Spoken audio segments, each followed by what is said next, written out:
Good Morning Business, le grand entretien.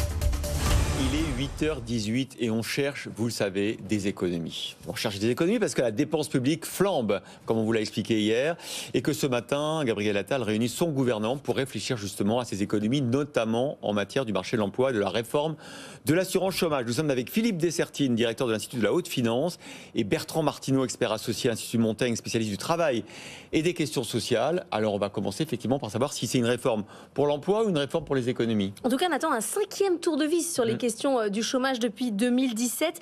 Bertrand Martineau, est-ce qu'on s'attaque la question de la durée des indemnisations, comme on l'entend ces derniers jours, est-ce que c'est le meilleur chemin à prendre ? Alors déjà, il y a, donc vous l'avez rappelé, il y a des réformes très importantes qui ont été faites sur l'assurance chômage, à la fois sur les conditions d'éligibilité, la durée, et aussi, c'était très important, sur le niveau de remboursement pour les chômeurs dits récurrents. Parce que c'est là qu'il y avait le plus d'abus, on va dire, à la fois de certains chômeurs, mais aussi d'employeurs qui utilisent le système d'assurance chômage pour faire de la flexibilité en fait, ce qui n'est pas une bonne façon de faire. Aujourd'hui, au niveau du niveau des allocations, qui sont d'un peu plus de 1 000 € net en moyenne, c'est quand même très faible, on est dans la moyenne européenne à peu près. Au niveau de l'éligibilité, on reste quand même plutôt généreux, mais enfin, on est. Il faut 6 mois sur les 2 ans. Voilà. Il faut 6 mois pour pouvoir travailler 6 mois au cours des dernières années. Ça fait partie des systèmes relativement généreux, mais c'est la contrepartie d'un marché du travail qui est devenu beaucoup plus flexible. C'est-à-dire que quand vous avez un marché du travail très flexible, avec beaucoup de mouvements et des séparations de contrats de travail beaucoup plus faciles. Aujourd'hui, on a un droit du licenciement très souple. C'est assez normal que ça coûte un peu à l'assurance chômage. C'est un peu la contrepartie. On ne peut pas avoir les deux à la fois. Ouais. Il y a un moment, si on veut, à moins d'être tombé dans un modèle totalement anglo-saxon, effectivement. Donc là, on a plutôt un bon compromis. Est-ce qu'il faut faire une 5e salve alors maintenant, si on joue sur les durées maximales d'indemnisation, qui ont déjà été ramenées à 18 mois, en tout cas pour les non-seniors. Et qu'on pourrait ramener à 14. On pourrait ramener à 14. Ça ferait très peu d'économies parce qu'en fait, il y a très peu de chômeurs qui vont jusqu'au bout de leurs droits. En fait, parce que l'ADRS a quand même chiffré ça à 3 milliards d'économies. Oui, non, enfin, je vois pas. Non, oui, non, ça doit y avoir autre chose. Il doit y avoir autre chose sur dans le paquet. Voilà. Donc, on est plutôt sur quelques centaines de millions d'euros d'économies si on fait ça. Et donc, c'est pas à la hauteur de l'économie. Ça aurait assez peu d'impact sur le marché du travail. Ça ferait simplement qu'un certain nombre de personnes basculeraient plutôt dans le RSA. Plutôt que rester à l'assurance chômage. Voilà, Philippe Dessertine, si c'est pas pour faire des économies puisque ça ne rapporte rien, c'est peut-être pas rien, non, par rapport à la charge globale. Ce qui rapporterait vraiment, effectivement, c'est de diminuer les allocations chômage. Alors ça, effectivement, mais bon. Peut-être que ça peut permettre de pousser justement à retourner à l'emploi. On sait qu'il y a encore beaucoup d'offres non pourvues. Oui, alors vous voyez d'ailleurs la discussion elle est toujours un peu étrange parce que soit on parle du déficit et là on a 154 milliards, on a une dette à 3100 milliards, on voit bien c'est absolument pas l'échelle. On est d'accord du point de vue politique ça peut parler mais ça nous on est techniciens on parle pas politique donc effectivement on n'est absolument pas dans la problématique. Après quand vous séparez, vous dites, bon, comment ça se fait qu'on ait un chômage structurel beaucoup plus fort en France ? Est-ce que, par exemple, le fait que l'on ait des indemnités plus fortes empêche le retour à l'emploi. Donc ça, c'est l'hypothèse en disant, en fait, on est trop indemnisé, on gagne plus en ne travaillant pas qu'en travaillant, donc il faut qu'on renverse ça. L'idée, c'est que plus on aura de salariés, plus on aura de cotisations, et donc du coup là, vraiment, on baisse les déficits. Alors, normalement, vous voyez, c'était aussi une autre approche qu'ont pu avoir les autres pays européens, c'est en disant, s'il y a de moins en moins besoin de cotisations, ça va permettre aussi d'améliorer la profitabilité des entreprises. C'est-à-dire, on baissait les charges sociales. Nous, non, on dit, alors, ça va financer l'État. Entre parenthèses, on pourra revenir sur le fait que l'État dise aussi, c'est moi qui vais gérer l'assurance chômage. Parce que là, vous êtes en train de dire, oui, en fait, on comprend bien le but. C'est-à-dire, c'est pas totalement éliminer les partenaires sociaux, c'est revenir dans la première partie de la discussion, comment récupérer un régime qui deviendrait excédentaire, récupérer les charges sociales pour les mettre dans le pot commun, c'est-à-dire trouver des ressources de plus. Ouais. On a déjà vu ça dans la formation, on voit très bien comment ça se passe, l'État reprend, gère pas bien du tout, mais au moins il récupère le magot. Donc l'idée, c'est de récupérer la cagnotte. Là, on va dire, c'est quand même un tout petit peu, semble-t-il, l'approche, puisqu'il faut rappeler quand même qu'on a eu un accord en novembre entre les partenaires sociaux, c'est-à-dire il n'est même pas entré encore en fonction, qu'on est déjà en train de dire non, mais il faut que nous on récupère. Donc, on ne sait pas trop, du point de vue des syndicats, on voit bien les syndicats qui sont certains vraiment très remontés, le MEDEF probablement moins. Donc c'est, je dirais là, alors là, vous voyez, on est à nouveau dans la deuxième partie, c'est-à-dire en fait, il faut faire quoi? Il est évident que si vous voulez repousser davantage les gens vers l'emploi, en particulier quand on évoque les seniors, vous avez la question de la rémunération lorsque vous n'avez pas d'emploi, on vient de le dire, elle n'est pas quand même complètement folle, mais vous avez aussi des éléments très importants sur la question de la formation, sur la manière dont vous allez permettre la mobilité, etc. C'est tout ça, c'est tout cet ensemble. Et là, pour le coup, c'est la raison pour laquelle le Premier ministre a raison de dire qu'il faut faire un séminaire complet. C'est-à-dire, on ne va pas dire qu'on est juste sur l'assurance chômage, parce que ça fait un peu, on cherche 3-4 milliards. Alors justement, répétons-le, et absolument pas ce qui va permettre de basculer l'opinion que peuvent avoir les agences de notation par rapport à nous. Alors justement, vous avez raison, on habille un peu ce séminaire, il y a la réforme de l'assurance chômage, puis il y a deux autres sujets, il y a notamment l'organisation du temps de travail, alors le télétravail, la semaine de 4 jours, des semaines différentes quand vous êtes parent avec des enfants à charge dans les familles, par exemple, monoparentales, tout ça, ça va être sur la table, puis il y a aussi un troisième sujet. Un troisième sujet qui est la désmicardisation. Ouais. Ça, c'est le troisième sujet. Ça vous fait rire, Bertrand Martineau, la désmicardisation? Non, parce que c'est des sujets dont on parle depuis 20 ou 25 ans, en fait. C'est comme la TVA sociale, d'ailleurs. Ouais. Ouais, elle revient. Elle revient aussi. Bon, il n'y a pas de baguette magique. Voilà. Alors, la désmicardisation, soit vous avez une économie plus prospère qui fait des gains de productivité et vous arrivez à sortir par le haut en augmentant les salaires, soit vous modérez le SMIC, soit vous faites un mix des deux. Mais c'est ça, la désmicardisation. Ou une troisième voie, c'est de faire en sorte que quand vous voulez augmenter de 100 euros votre salarié qui est juste un peu du SMIC, ça ne vous coûte pas 400 euros. Oui, mais vous chargez sur un autre sujet, c'est que le niveau du SMIC en France a été mis à un tel niveau par rapport au salaire médian que pour que le coût du travail reste supportable pour les entreprises, pour qu'on n'ait pas un chômage de masse encore plus qu'aujourd'hui au niveau des bas salaires, on a mis des allégements de charges. Ouais. Les allégements de charges, on n'a pas les moyens financiers de les faire sur tous les salaires, donc elles sont dégressives. Bon, donc on est dans un cercle infernal. Donc la seule solution, c'est de s'en sortir par le haut. Alors c'est un sujet de long terme, c'est que on retrouve une économie globalement plus prospère avec des gains de productivité. C'est quand même le cœur du sujet aujourd'hui pour la désmicardisation. Mais c'est pas un sujet de finances publiques. Là, on est sur vraiment un autre sujet. Voilà. Donc Philippe Dessertine, effectivement, parce que ça rejoint aussi la problématique du pouvoir d'achat. Comment on fait en sorte que travailler rapporte plus et comment on fait en sorte de sortir de cette trappe à SMIC? Oui, mais ça, c'est... Alors, vous voyez, mais c'est là où... Alors, bien sûr, vous avez raison ce matin de nous avoir invités tous les deux, parce qu'on voit bien qu'en fait, c'est une sorte de ping-pong, quoi. Ouais. On se renvoie, c'est ce qui va se passer ce soir. Et d'ailleurs, le Premier ministre, j'imagine, ce soir sur TF1, essaiera de relier complètement les deux sujets. Ouais. Mais bien sûr que lorsqu'on est en train de dire il faut consommer davantage, c'est quoi? C'est l'idée de la croissance française. Parce que la croissance française, elle est absolument pas liée aux exportations. On est ultra déficitaire. Quand on est dans une zone euro globalement très très excédentaire en exportation, nous on est ultra déficitaire. On a eu un record absolu il y a 2 ans. L'année dernière, on est à 100 milliards, quoi. Pas tout à fait 100 milliards de déficit, c'est colossal. Ça veut dire que la seule possibilité de pousser la croissance, qui est d'ailleurs celle qui nous permet d'avoir une croissance plus forte que les Allemands en ce moment, c'est notre consommation intérieure. Et donc là, on dit ah oui, alors comment faire pour donner plus, notamment évidemment bas salaire, parce que ce sont ceux qui vont normalement consommer le plus, sur lesquels on va avoir le plus de retombées, mais en disant ah oui, mais sauf qu'effectivement, il faut pas que ce soit l'État parce que l'État peut plus. Donc on est dans des espèces de logique en disant oui, alors donc on va alors on va pousser les entreprises, on va appeler le MEDEF. Tout ça, évidemment, vous êtes avec la question sur la gestion du l'UNEDIC, etc. Derrière, en fait, est-ce que c'est quoi le donnant-donnant? Comment ça va fonctionner entre partenaires sociaux? Enfin, bref, c'est la logique à la française qui nous amène finalement à des impasses, parce que c'est quand même comme ça qu'il faut appeler les choses. C'est-à-dire, vous n'avez pas de relance de la consommation, vous avez des charges qui restent énormes, vous avez un déficit au maximum, une dette absolument gigantesque. La seule chose qu'on redoute, effectivement, pour le moment, c'est pas dans le tube, c'est une augmentation des taux d'intérêt, parce que alors là, effectivement, vous êtes dans le mur. Mais on n'est pas loin. Il y a l'idée quand même qui est martelée ces derniers jours par Bruno Le Maire d'écarter quand même ceux qui ne travaillent pas avec ceux qui travaillent pour arrêter de faire en sorte que ceux qui travaillent aient le sentiment qu'ils sont proches justement de l'assurance chômage, que ça ne vaut pas le coup de reprendre un travail. Il y a aussi cette idée-là, Bertrand Martineau. Oui, mais chômeur n'est pas un statut. Un chômeur, c'est généralement un ancien salarié qui a vocation à devenir salarié. Donc si vous dégradez l'assurance chômage d'une certaine manière, ou trop, je ne dis pas qu'il n'y a rien à faire, mais si vous dégradez trop l'assurance chômage, c'est pas le statut, entre guillemets, des chômeurs vous dégradez, c'est le statut du salariat. C'est-à-dire ça fait partie du paquet.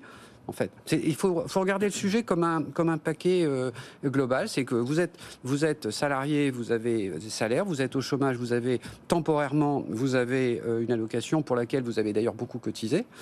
Et donc, il faut regarder le sujet dans son ensemble. C'est jamais vu comme ça socialement. Et d'ailleurs, c'est pour ça qu'on n'arrive pas à mobiliser sur une réforme de l'assurance chômage en tant que syndicat. On a l'impression qu'il y a deux catégories.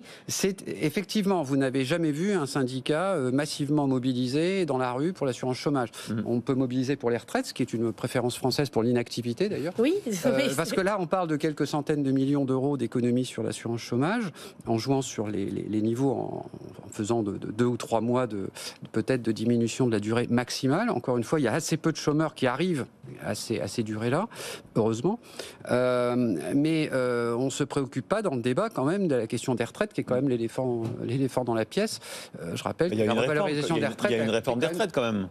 Oui, d'accord, mais d'abord, elle n'est sans doute pas suffisante, surtout dans une perspective où on veut augmenter le taux d'emploi dans le pays et augmenter la croissance. Et aussi, d'un point de vue purement des finances publiques, je rappelle que l'indexation des retraites au 1er janvier a coûté quand même la bagatelle de 13 milliards d'euros.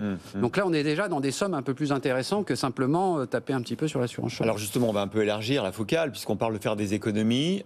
Philippe de Sertine, qu'est-ce qu'il faudrait faire? Là, on commence à parler, certains dans la majorité, de hausse d'impôts. Bruno Le Maire a dit ça sera sans moi, on verra. Et puis l'autre idée, bien évidemment, c'est la TVA sociale qui a commencé à être réactivée par le ministre de l'économie. Non, mais je crois qu'il faut rappeler, et vraiment j'insiste, on a le taux de prélèvement obligatoire, parce que quand on dit hausse d'impôt, on est en fait focalisé sur 3-4 types d'impôts. On a le taux de prélèvement obligatoire le plus élevé de l'OCDE, du monde, on peut dire. Enfin, si on exclut des pays un peu exotiques comme la Corée du Nord, oui, mais enfin bon. Mais donc on est déjà en fait au taquet, au maximum. Alors effectivement, on voit que les Français ont une imagination totalement débordante en matière de fiscalité supplémentaire, en disant ah oui, non, mais il y a des choses qu'on peut taxer. Mais dans les tiroirs des technocrates de Bercy, il y a plein d'idées. Oui, on ne fait pas que des technocrates, les riches. Oui, c'est ça. Non, mais c'est ça. C'est-à-dire que vous allez avoir tous les partis, y compris extrêmes, qui proposent des taxes supplémentaires. Donc, moi, j'ai été au Conseil des finances publiques, j'ai vécu ça, des augmentations d'impôts début d'année, et à la fin, vous n'avez pas l'impôt qui rentre. C'est-à-dire que, effectivement, la seule solution, et donc on arrive sur la TVA sociale pour bien faire rentrer l'impôt, c'est une assiette très large. C'est pas si mal la TVA sociale. Si on baisse les cotisations sociales, en contrepartie. Mais bien sûr que non. Enfin, bien sûr que si vous. Bien mais sûr, ça n'a aucun intérêt. Mais oui, mais on est d'accord. C'est-à-dire, ce que vous cherchez, c'est de la fiscalité supplémentaire. Parce qu'on résoudrait le problème de la dépicardisation. Oui, mais oui, bien sûr, bien sûr. C'est-à-dire que vous faites payer aux consommateurs, effectivement, la notion.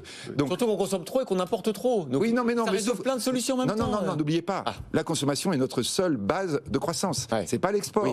Donc attention, là, vous touchez sur un truc très, très compliqué sur le pouvoir d'achat. Il y a quelqu'un qui nous a écouté et qui va nous rejoindre tout de suite. C'est François Omril. On parlait des syndicats et de la manière dont ils peuvent mobiliser sur la question de l'assurance chômage. Bonjour François Omril, vous êt le président de la CFE-CGC. Installez-vous avec nous. Bonjour. Vous nous avez entendu discuter sur les questions d'assurance chômage. Vous discutiez avec les autres partenaires sociaux. C'est pas terminé. Et Gabriel Attal va s'exprimer ce soir. Il vous coupe l'herbe sous le pied? Oui, écoutez, merci de la question. J'arrive ici comme un cheveu sur la soupe. Non, pas du tout. Mais en fait, oui, c'est assez inconvenant ce que fait Gabriel Attal pour plusieurs raisons. Il intervient maintenant. Alors qu'on n'a eu aucun contact avec le ministère du Travail, avec qui que ce soit d'ailleurs, sur ce qui pourrait être le contenu de son discours. Par contre, on est informé en fait de ce qu'il va dire, puisqu'il l'a déjà un peu annoncé, fait fuiter. Bon, c'est la méthode maintenant. C'est-à-dire qu'on baisse de 20% la durée d'indemnisation en gros, et peut-être qu'on ira peut-être encore plus sur les seniors. On ne sait pas trop ça. Alors, vous voyez, vous rentrez tout de suite dans le détail. Bah oui. Pour vous dire, voilà, vous êtes une vraie chaîne d'information. Vous me donnez des informations que je n'ai pas. Mais moi, j'ai un peu l'impression que Gabriel Attal, il va annoncer que le réchauffement climatique n'existe pas et qu'il va rallumer des centrales thermiques au charbon. C'est en fait ce qu'il va dire. Ah, vous voyez, ça vous choque, ça vous étonne. Mais c'est ce qu'il va dire sur le chômage. Il va dire qu'il pense, lui, Gabriel Attal, lui tout seul, contre la communauté scientifique, car il en existe une sur ce sujet-là, qui pense tout seul que quand on tape un peu plus sur la tête des chômeurs, eh bien, ils retrouvent un peu plus facilement du travail. Alors ça, c'est faux. Il est démontré que c'est faux. Il y a une littérature très abondante sur le sujet. C'est ce qu'on appelle une idée reçue, un lieu commun de coin de bar. Et donc Gabriel Attal va faire cette double incursion sur le sujet. Il va parler à un mauvais moment et il va dire des mauvaises choses. Juste Philippe de Sertine, c'est vrai que c'est faux, qu'il y a un consensus pour dire que ça ne change rien. On disait tout à l'heure, c'est évidemment si avec ça, ce serait très simple. En réalité, vous avez tout un ensemble. Et là, en France, on a notamment cette question, par exemple, de la formation et de la formation, par exemple, des seniors. Enfin, quand vous avez plus de 50 ans, on sait que retrouver un CDI, c'est extrêmement compliqué. Et là, c'est pas la question de l'indemnisation qui joue. En plus de quoi on parle, il y a 2,7 millions de personnes qui sont indemnisées. Il y en a plus de 6 millions qui cherchent un emploi. Donc la question de l'indemnisation n'est pas centrale. Il faut rappeler quand même que l'indemnisation moyenne, c'est de l'ordre de 1 000 euros. C'est la moyenne de 900 euros, un peu moins, pour les gens qui ont au moins 1 ou 2 jours d'activité dans le mois, et 1 100 euros en moyenne pour les gens qui n'ont pas eu d'activité.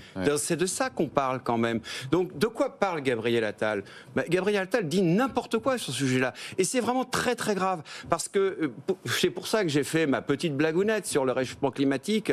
En termes d'évaluation scientifique de son propos et de son avis, c'est à peu près du même niveau d'indécence. Et c'est pour ça que je trouve que c'est très très grave. Il existe, là encore, je vous le dis, des publications qui montrent que ce qu'on appelle l'ardeur à retrouver du travail, ou à l'inverse, l'aléa moral, est totalement indépendant du niveau de revenu et d'allocation qu'on touche pendant son chômage. Dit autrement, le revenu qu'on touche quand on est au chômage, c'est quelque chose, c'est l'assurance chômage pour que vous puissiez vous consacrer à 100% à votre recherche d'emploi sans avoir trop de soucis pour pouvoir vivre correctement pendant ce moment-là. Alors je ne veux pas faire l'avocat du diable, mais vous avez raison en grande partie, mais on connaît aussi des cas partout, tout le monde m'en parle autour de nous, de gens qui effectivement savent utiliser les mécanismes du chômage pour travailler quelques mois, partir à l'étranger pendant quelques mois, revenir, notamment chez les plus jeunes. Ça existe quand même. Il y a quand même certains abus. Mais vous avez forcément des jeunes cadres, des enfants de vos amis ça qui font existe. ça. Je Ça ne existe. le nie pas. Des effets d'aubaine, il y en a toujours. J'observe que les effets d'aubaine, s'agissant de l'argent public qu'on donne aux entreprises, ça par contre, ça n'intéresse pas le gouvernement. Les dizaines de milliards d'euros qui sont consommés en pure perte en effet d'aubaine sur les dispositifs qu'en met en place le gouvernement vis-à-vis des entreprises, ça ne l'intéresse pas. Voire peut-être les dizaines, les centaines de milliards d'euros. C'est quand même très très grave. Donc on s'intéresse à quelqu'un qui connaît quelqu'un. Mais je veux vous dire, tous les premiers ministres me l'ont dit. Les effets d'aubaine, c'est parti. Quelqu'un qui connaît quelqu'un qui est au chômage et qui ne cherche pas du travail. Mais on ne gouverne pas comme ça. Ça fait des décennies qu'on n'a pas d'autre idée sur l'assurance chômage que de toucher soit au montant, soit à la durée des indemnités. Il n'y a pas non plus 50 000 paramètres. Bon, il y a beaucoup de réformes qui ont été faites sur l'assurance chômage ces dernières années. Là où je suis en partie d'accord avec M. Omril, mais enfin, on peut quand même pas dire que la structure de l'assurance chômage n'a aucun rôle à jouer dans le fonctionnement du marché du travail, le niveau de chômage, l'incitation à retrouver du travail, etc. Quand même, on peut pas aller jusque-là. En revanche, l'essentiel des abus dont vous parlez sont dus aux épisodes courts de chômage, c'est-à-dire des gens qui utilisent de manière stratégique l'assurance chômage pour, souvent en collusion avec des employeurs, cas des intermittents en particulier, pour maximiser un petit peu le chose. Bon, cet aspect-là a été largement réglé par la réforme de 2019 qui est intervenue ensuite en 2022 sur le calcul du montant des allocations chômage. Donc l'essentiel a été fait. Donc moi ce que je dis c'est que on ne peut pas aller jusqu'à dire que l'assurance chômage n'a aucun rôle à jouer dans le niveau de chômage et le fonctionnement du marché du travail. Tous les pays qui sont revenus au plein emploi ont réformé leur assurance chômage. Ça fait partie des outils importants. Mais pour autant, c'est pas parce que vous allez passer de 18 mois à 14 mois que vous allez ramener les gens sur le marché du travail. Les gens qui sont au chômage depuis 14 mois, en général, c'est qu'ils ont beaucoup cherché du travail et qu'ils ont vraiment des difficultés. Et j'ai l'impression qu'on a urgence à ne pas y toucher, en fait, à cette assurance chômage qui a déjà évolué à la fin de l'année. Non, mais ce qui est terrible, c'est qu'il faudrait éviter de focaliser le sujet sur l'assurance chômage. Il y a tellement d'autres endroits dans la sphère publique où on peut faire des économies. Est-ce que les 20 milliards consacrés au logement sont extraordinairement efficaces en termes de politique de logement ? Est-ce que la politique sur l'environnement est extraordinairement efficace ? Pour terminer je ne parle même pas des retraites. Pour terminer sur la réforme de l'assurance chômage, une dernière question, François Omril. On a tous dit autour de la table depuis ce matin que de toute façon vous ne mobiliseriez pas sur l'assurance chômage. C'est vrai ça qu'au fond, c'est pour ça que le gouvernement fait ça, c'est qu'il sait que vous ne bougerez pas. Ben, c'est pas faux, effectivement, qu'on n'a pas la même capacité à mobiliser sur ce sujet-là que sur le sujet de la retraite, puisque c'est le fond de votre question. Ah oui. Et effectivement, le gouvernement qui est tout en tactique et en communication, forcément, a intégré ça dans son planning. Parce que les Français sont plutôt favorables à un durcissement des règles. Enfin voilà, c'est comme ça. Non, c'est pas vrai. Les Français qui sont informés dès l'instant qu'on fait l'effort de leur expliquer, de faire de la pédagogie, les Français qui sont concernés par le sujet, et il y en a quand même quelques millions, c'est pas du tout ce qu'ils pensent, effectivement. François Omril, on vous garde parce qu'on va parler d'épargne salariale ensemble. Philippe de Sertine, Bertrand Martineau, merci d'avoir été avec nous pour discuter d'assurance chômage. Vous ne bougez pas, on revient, vous allez être accompagné par le patron des RES pour parler d'épargne salariale. À tout de suite.